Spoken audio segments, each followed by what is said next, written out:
Gömlu dagana gefðu mér, þá gat ég verið með þér. Nú tæknin geggjuð orðin gömlu dagana gefðu mér. Mig dreymdi að væri komið árið 2012, þegar tunglið höfðum alvikað og steypt í hólf og gólf. Já, veröldin var skrítin, þá var allt orðið breytt, því vélar unnu störfin og enginn gerði neitt. Já, hann, kæru fundagestir, hann Vilhjálmur söng fyrir 45 árum síðan hvernig árið 2012 myndi líta út. Ekki hefur nú allt ræst hvað það varðar, en vissulega þá hefur þróunin orðið talsverð og þróunin, hún heldur bara áfram. Þegar að síminn var fundin upp, hafði mikið þróunarstarf átt sér stað. Það þótti bylting þegar að þráðlausir símar fóru að koma á heimilin og símboðin varð ómissandi tæki til dæmis fyrir lögreglumenn og slökkviliðsmenn. Og Ómar Ragnarsson, hann þótti þvílíkt tæknivæddur með NMT-farsímalúnkinn sinn, sem var einkennismerki hans nokkur ára skeið. Og í dag eru börnir í 6 til 8 ára aldur með fullkomna síma og geta verið tengd út allan heim.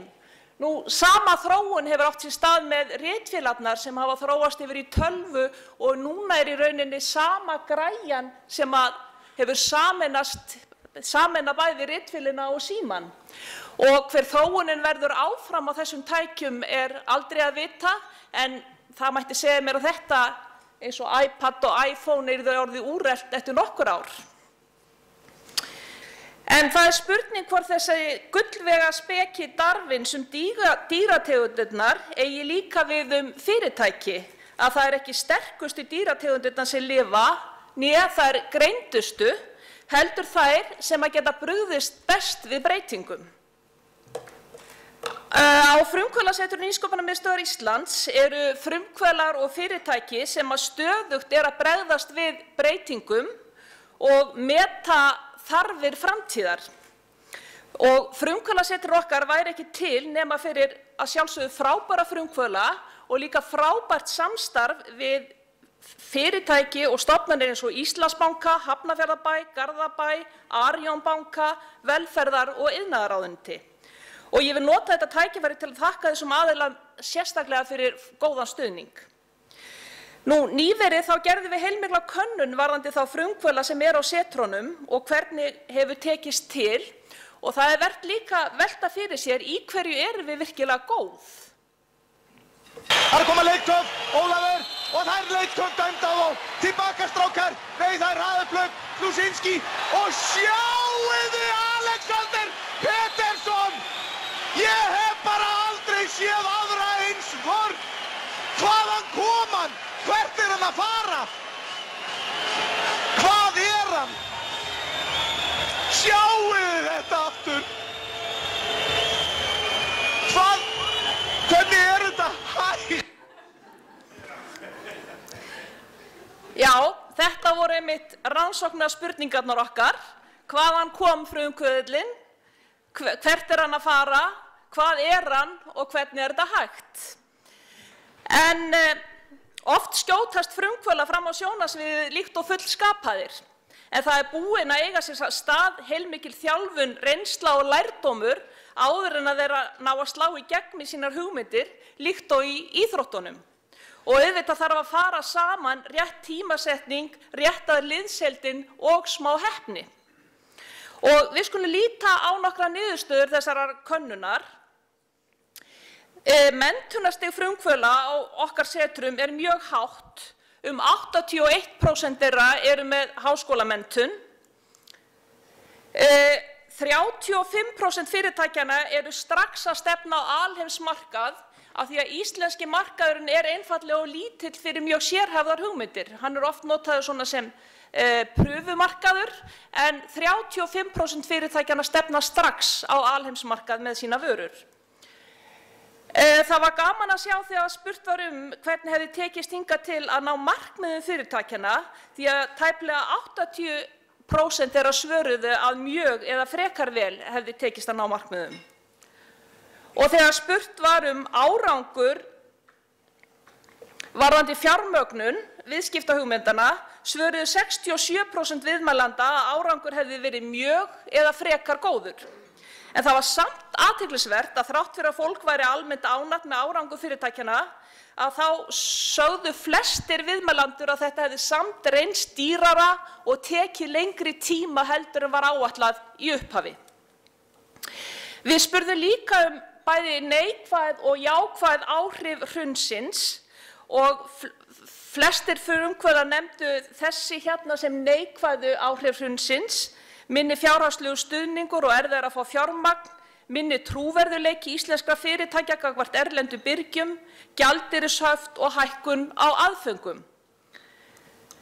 En jákvæðni mjög ríkjandi á meðal stofnanda fyrirtækja, allavega sprotafyrirtækja, og eru viðbrögð við spurningum áhrif efnahagshrunsins á nýsköpun skýrt dæmi það, því að mun fleiri jákvæð áhrif voru nefnd í það heila heldur en neikvæð áhrif.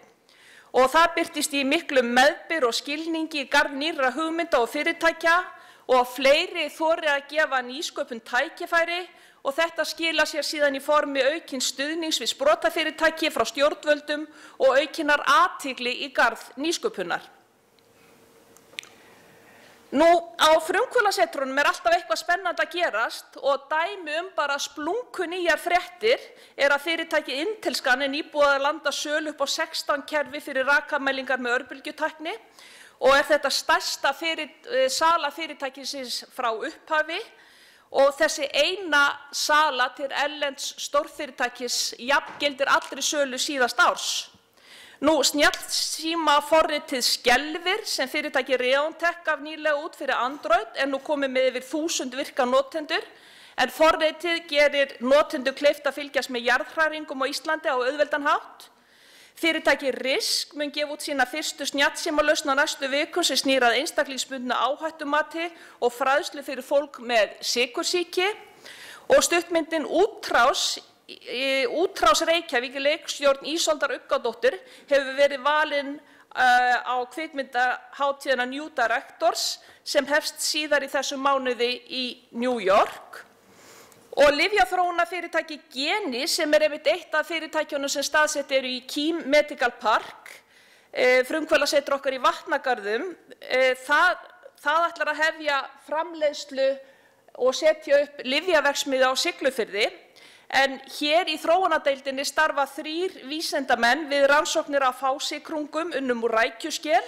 2 vöruflokkar hafa verið þróaðir hjá fyrirtækinu, annars vegar lyf til inntöku sem að vinna á bólgusjúkdómum og hins vegar beinfyllingarefni sem örvar vöxt beinfruma.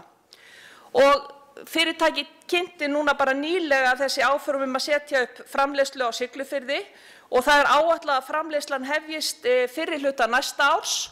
Til að byrja með verða 10 starfsmenn hjá fyrirtækinu starfandi þarna, en ef að allar áætlanir ganga eftir þá verður þetta 40 til 50 manna vinnustaðar þegar fram í sækir.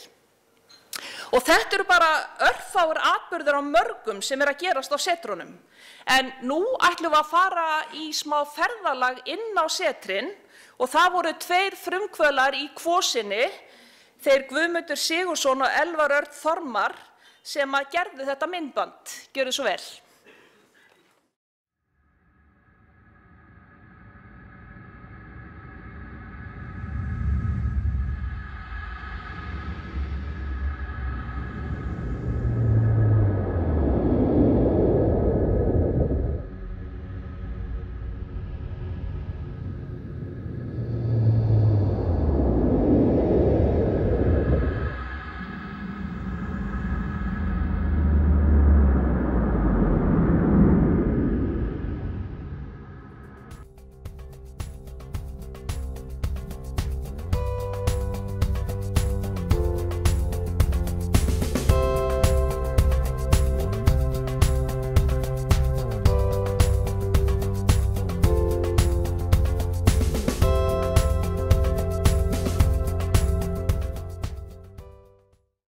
Actually a very special kind of computer game company. Basically, we are providing a better solution for children who may have problems with attention or anxiety, maybe even depression. What we do is we make computer games which the children control by relaxing or concentrating.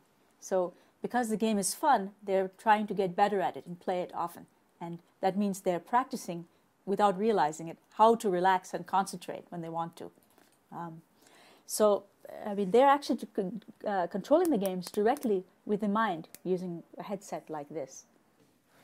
Við erum sem sagt svona upplýsingartækni hugbúnaðarfyrirtæki sem framleiðum svona hugbúnaðarlausnir fyrir heilbrigðiskerfi víðs vegar heim með það að markmiði að einstaklingsbinda áhættu sjúklinga með því að spara pening innan heilbrigðiskerfa og gera þau hagkvæmari í notkun á alla vegu. Tulipop svona í grunn hönnunarfyrirtæki og okkar markmið að framleiða litríkar og skemmtilegar gjafavörur með þessum fígurum og ævintýraheimi sem Signý Kolbeinsdóttir hefur teiknað. Við stofnum fyrirtækið í byrjun árs 2010 og höfum náð fínum árangri síðan þá. Við erum að selja vörurnar okkar í 11 verslunum á Íslandi og 20 utan Íslands og höfum fengið bara mjög góð viðbrögð alls staðar þar sem við höfum farið. Þetta svona svolítið flókið hjá okkur. Þetta tvískipt fyrirtæki. Við erum annars vegar að vinna með vélbúnað, tölvuvélbúnað og hins vegar erum við að vinna í forritun að gera svona apps fyrir snjallsíma. Android svona aðalverkefnið okkar en við gerum líka fyrir iPhone og Nokia Symbian. Við erum nýbúin að gefa út forrit sem heitir Skelfir og það gerir notanum kleift að fylgjast með öllum jarðhræringum á Íslandi.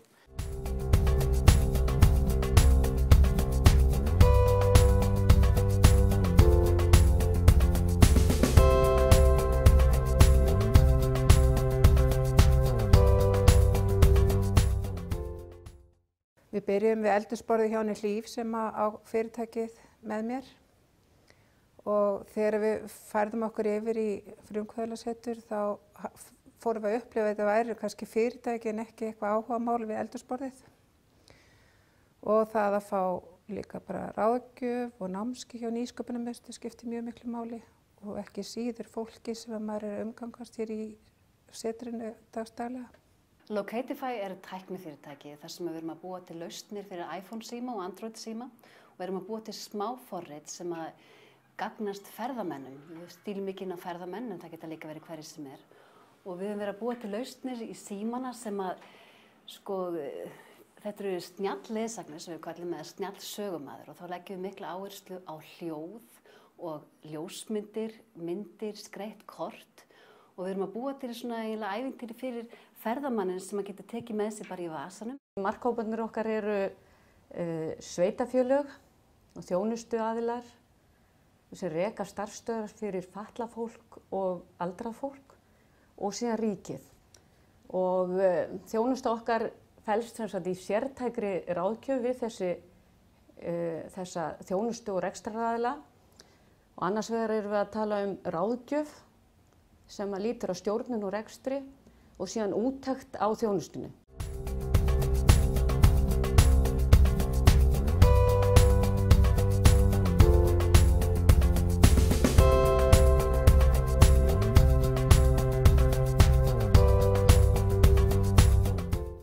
Við gerum lyfjanæmispróf á krabbameinsfrumum.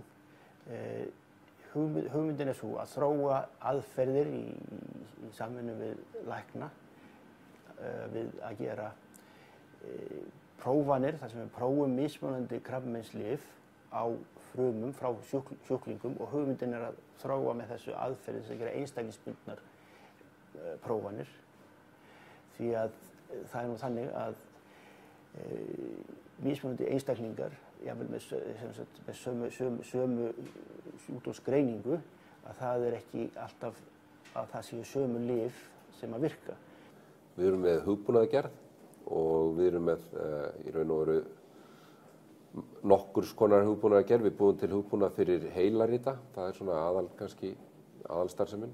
En við höfum líka verið að búa til hugbúnað til þess að servicera norska olíuiðnaðinn.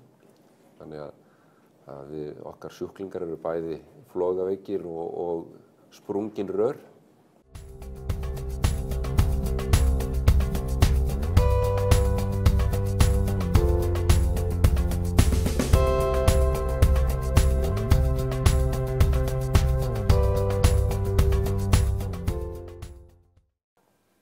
frábæra ráðgjafar hérna sem hafa stutt okkur í því sem við erum að gera. Bæði varandi fjárhagsáætlanir, tengsl við fjölmiðla og líka bara leiðbeina okkur varandi styrki og annað sem skiptir náttúrulega ótrúlega miklu máli. En svo náttúrulega bara það að hafa þak yfir höfuðið, að fara frá því að vera við eldhúsborðið heima í að komast inn á skrifstofurými þar sem fullt af fólki að vinna því að stofna fyrirtæki og gera góða hluti. Þannig að þetta er bara búið að breyta öllu fyrir okkur.